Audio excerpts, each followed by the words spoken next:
السلام عليكم البنات، كي دايرين؟ لاباس عليكم؟ صحتكم بخير؟ اليوم فيديو جديد ونهار جديد ووصفه جديده البنات.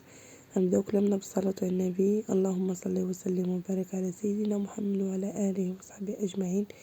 كما كتشوفوا اليوم غنشارك معكم واحد الوصفه اللي هي رائعه، هما البوراك التركي بواحد الحشوه اللي هي ساهله مهله وبمكونات اللي كتوفر عليها في الدار وكتبقى خياريه.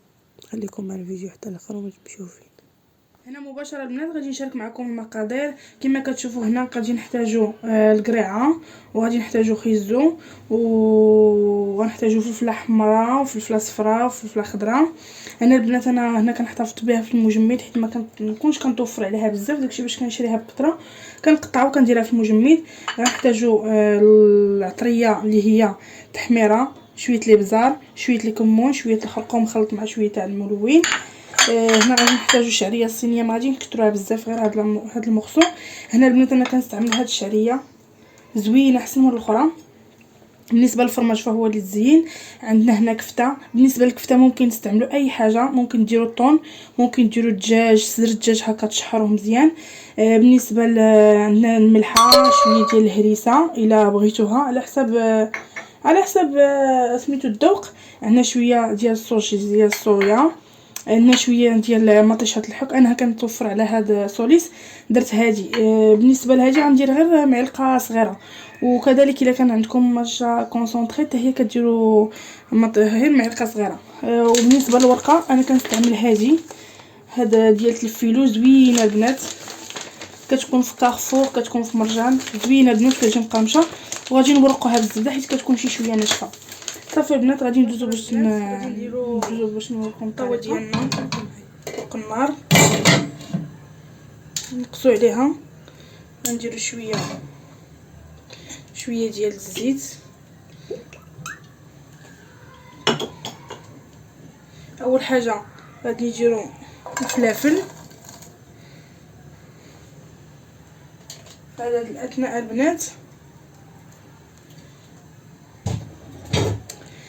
الاثناء البنات بيد ما الفلافل شويه ينزلوا ليا، غادي بالنسبه للخضره غادي نحكها وخليكم معايا. بالنسبه للخضره غادي نحكها بهذا الغليظ.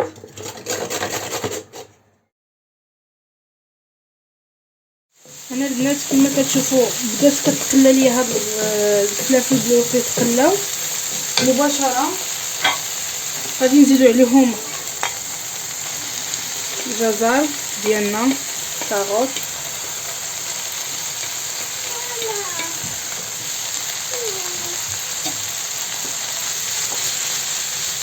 صافي نتسناو شويه ينزلوا، عاد نديروا القرعه. مع القرعه دغيا البنات كطيح، نخافها نديرها من الاول وتعجن. المهم كيجيو زوينين هاد لي بوراك. المهم درتهم بطريقتي وكنتمنى ان الوصفه تعجبكم. صافي القوامه البنات ما غنديرهمش دابا، غندير فقط الملح،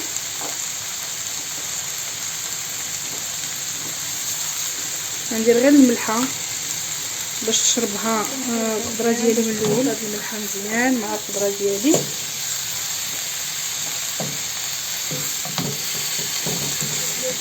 صافي القرعه. واخا البنات كيبان لكم هادشي كثير، راه اون فوا كينزل هاد المكونات كينزلوا بالعافيه صافي كيبانوا قلالين. وبالنسبه للكميه راه كتبقى اختياريه، كل واحد كيدير الكميه اللي غادي تناسبو على حسب افراد ديال العائله ديالو. بالنسبه للكفته البنات انا ما غاديش نخلطها معاهم، هنا غنطيبها بوحدها.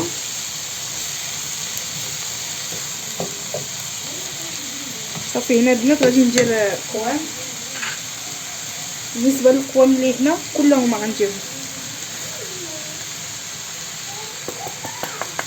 بنقول لكم واحد الحاجه البنات، بالنسبه الى درتو الدجاج ممكن انكم ديروا العطريه ديال الحوت، كتجي زوينه بحال دايره الحوت. لكن انا حيت دايره الكفته ما استغنيت عليهم. غندير شويه تقريبا 2 معالق ديال الصوجا، واخا ما دايراش الحوت ولكن كتجي زوينه الصوجا مع هاد البوراك. غنحركهم باش يندمجوا ليا هذوك المكونات مع العطريه. عطيه الريحه البنات ما نقول لكمش، عطيه غزاله بزاف. صافي البنات غادي نحطيو عليها شويه ونقصو عليها العافيه، غير واحد شويه بيد ما طلق ليا هذيك الشعريه صغيره شويه نقطعها وغادي نزيد عليها.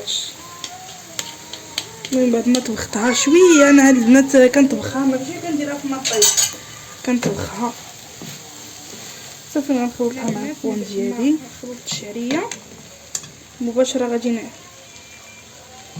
معلقه صغيره، نزيدو معلقه صغيره صافي بحال هكا. كتعطي واحد لوغو البنات زوين فيها. غنحركها شويه، غير شويه تشحر معاها شويه، ميم با واحد 2 دقائق نحركها، ومن ديك الساعه نحسب 2 دقائق بحال هكا. نحاول البنات ما نحركوهاش بزاف باش ما تعجنش لينا الفلفل وداك الشيء. صافي بحال هكا.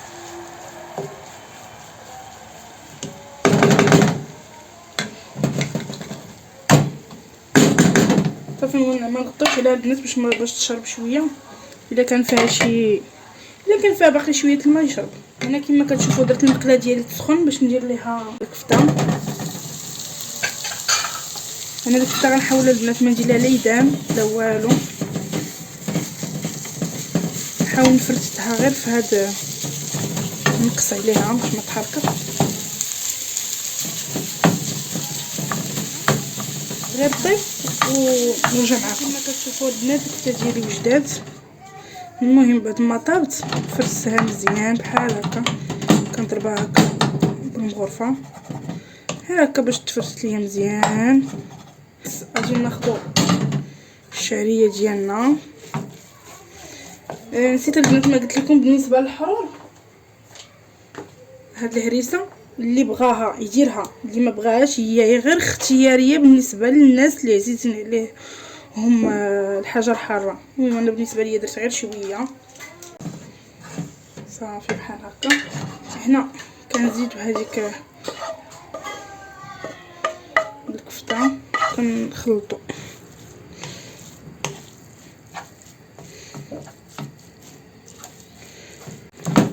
ورمضان على الابواب البنات، ما بقاو ليه والو، الله يجيبو بالصحه والسلامه ان شاء الله. بحال هاد الوصفات كيليقوا في رمضان هكا الفطور ديالنا. صافي كما كتشوفوا هنا نطفي العافيه عليهم. كما شفتوا البنات جبت الطاوله اللي بغيت ندير فيها الوراك ديالي، درت فيهم هاد بابي كويسون. المهم اللي ما كيتوفرش لهاد البابي كويسون ما كاين لاش يديروا ماشي بشرط. نوريكم الطريقه البنات، ندير معكم وحده وديك الساعه هي البنات حضيو معاها البنات. عرفتي هاد الورقه راه كتكون سونسيبل بزاف، وحتى الا تقطعت ماشي مشكل، كتدوبلو الورقه اصلا، راه صعيبه البنات في الخدمه. هادي تيقادوها البنات بها دوك الطواركه، تيقادو بها بحلاوه تركيه، هي صعيبه بزاف، راه رقيقه. المهم بالنسبه اللي تقطعت لكم انا، كاين شي بلايص تقطعوا ليا، الا تقطعت لكم ماشي مشكل، راه انت كتدوبلوها، كتكون هشيشه، كيكونوا عاجينها بالخل. المهم جربوها راه كتجي رائعه كتشوفوا البنات. هنا البنات فكيتها، حيت البنات صراحه الله خص بزاف الصبر باش تكد. المهم ما علينا، المهم كاينين شي قطعات لقيتهم. نحاولوا البنات ندهنوها كامله بحال كما كندهنها انا بحال هكا.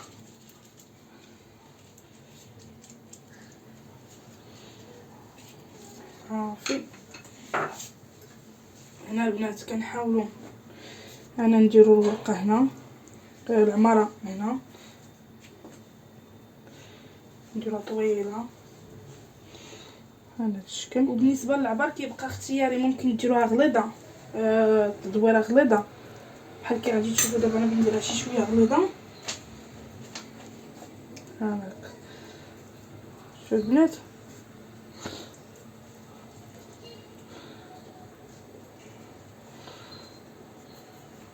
حاولوا تزيروا شويه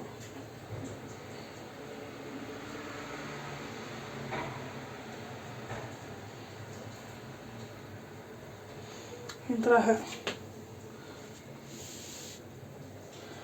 شوفوا البنات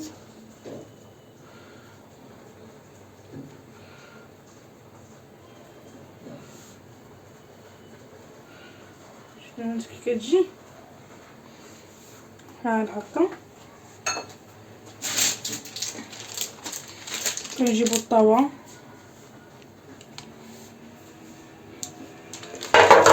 اللي بنحطوها فيها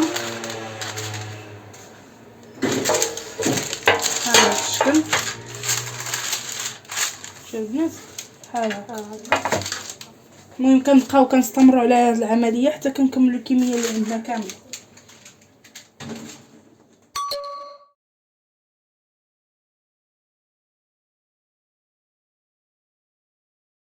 كما كتشوفوا البنات هذا هو الشكل ديالها. انا ديجا لداخل درت فيه الفرماج، ولكن غادي حتى هنا غادي ندير واحد شويه د الفرماج من الفوق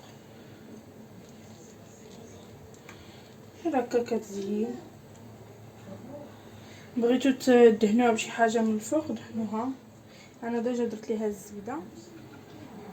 المهم ممكن تخليو الفرماج البنات حتى الاخر، ولكن هي راه دغيا كطيب البنات، ما كتاخذش مده كبيره باش طيب. وواحد المساله البنات مهمه ضروري البنات غادي نديروا هذه المرحله قبل ما تدخل البنات، ضروري غتقطعوها قبل ما تدخل الفران.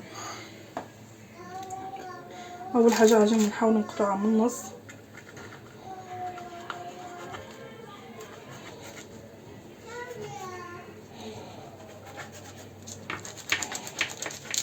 اول حاجه، عاد غادي نقطعوها تاني.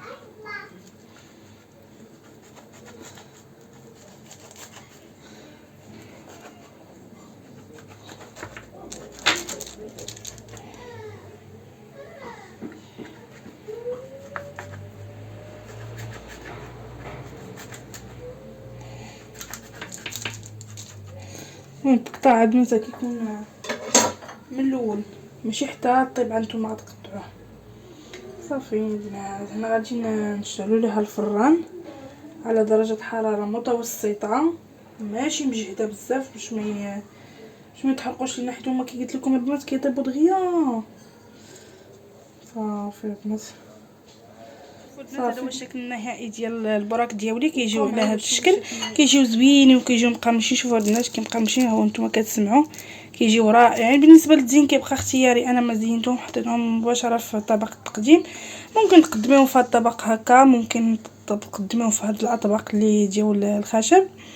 صافي هادشي اللي كاين البنات. كنتمنى ان الوصفه تعجبكم كما قلت لكم، وشكرا على الدعم ديالكم، وشكرا على الناس اللي انضموا ليا القناه، كنشكركم بزاف. والنسبه للبنات اللي اول مره يشوفوا الفيديو، كنتمنى انكم تشاركوا عندي في القناه وتبارطاجيو هكا الفيديو ديالي مع صحابكم والاهل ديالكم والاقارب. ما فيها باس الا درتوا لي واحد الجرس باش يوصلكم هكا الجديد ديال الفيديوهات ديالي، واحد اللايك وشي تعليق يكون زوين البنات ومطرطق. يلا البنات خليتكم على خير الى فيديو اخر ان شاء الله، وما تمشيو فين. الى اللقاء.